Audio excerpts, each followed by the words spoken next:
Sa pulsa CCTV ang pagpaputok ng baril ng isang minor de edad sa Quezon City. Nangyari yan matapos umunong makaaway ng binatilyo ang kanyang kainuman.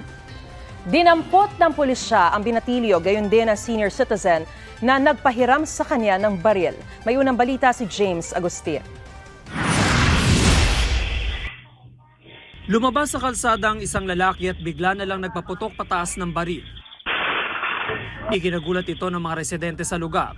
Ang insidenteng nahulikam nangyari sa barangay Nagkaisang Nayon, Quezon City. Agad na nakaresponde ang mga pulis ng QCPD Station 4 at naaresto ang lalaki na napag-alamang 15 anyos lang. Nabawi sa kanya ang ginamit na baril.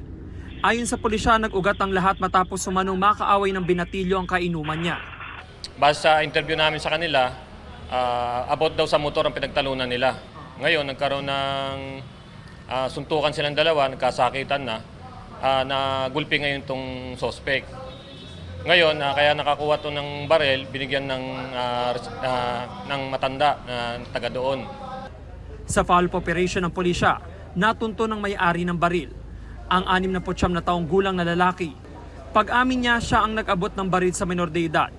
Sa awa ko kasi sa bata dahil baka saksakin baka kasi may mga panaksak yung mga bata para lang ma-disperse yung para magkakuha yung mga kuhan.